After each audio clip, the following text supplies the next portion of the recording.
Good morning students. Today நம்ம என்ன பார்க்க போகிறோன்னா 10ஆம் வகுப்பில் உள்ள உறவுகளும் சார்புகளும்ல பயிற்சி 1.1ல் செகண்ட் சம் தான் நம்ம பார்க்க போகிறோம். கொஸ்டினில் என்ன கொடுத்துருக்காங்க அப்படின்னா ஏங்கிற கணம் கொடுத்துருக்காங்க. பிங்கிற கணத்தை வந்து நம்மளை தான் கண்டுபிடிக்க சொல்லியிருக்காங்க. அதுக்கு என்ன சொல்லியிருக்காங்க அப்படின்னா 10ஐ விட சிறிய பகா எண் அப்படின்னு சொல்லியிருக்காங்க.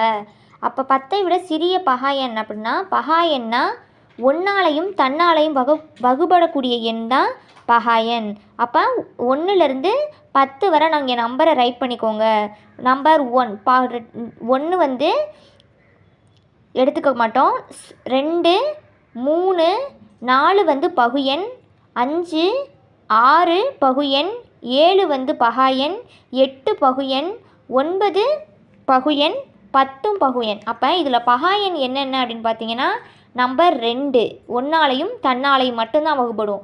நம்பர் 3, அடுத்து நம்பர் 5, நெக்ஸ்ட்டு நம்பர் 7. அப்போ மொத்தம் 4 நம்பர் இருக்குது. அப்போ இந்த 4 நம்பரும் தான் என்ன அப்படின்னா பகா எண். ஃபஸ்ட்டு நம்மளை என்ன கண்டுபிடிக்க சொல்லியிருக்காங்க கொஸ்டினில் A கிராஸ் B மற்றும் B கிராஸ் Aவை நம்மளை கண்டுபிடிக்க சொல்லியிருக்காங்க. ஃபஸ்ட்டு நம்ம என்ன கண்டுபிடிக்க போகிறோம் அப்படின்னா A cross B. A cross B அப்படின்னு போட்டு ஈக்குவல் முதல் கணம் என்னது ஏ நமக்கு என்ன கொடுத்துருக்காங்க 1 2 3 அதை எடுத்து ரைட் பண்ணியிருக்கோம். கிராஸ்க்கு கிராஸ்.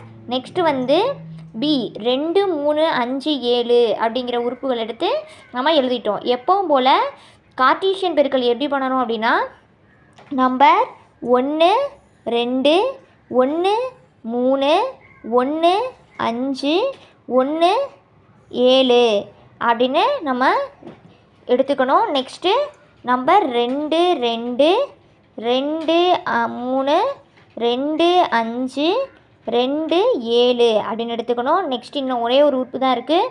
நம்பர் 3 3 2 3 3 3 5 3 7 அப்படின்னு சொல்லிட்டு இப்போ நம்ம A கிராஸ் பியோட ஆன்சர் கண்டுபிடிச்சிட்டோம். அடுத்து நம்ம என்ன கண்டுபிடிக்கணும் அப்படின்னா B கிராஸ் ஏயோட ஆன்சர் கண்டுபிடிக்கணும். முதல்ல நமக்கு B கொடுத்துருக்கிறதுனால B எடுத்து எழுதிக்கிறோம். கிராஸ் அடுத்து ஏயோட உறுப்புகள் எடுத்து நம்ம இங்கே எழுதிக்கிறோம். B வந்து முதல் உறுப்பையும்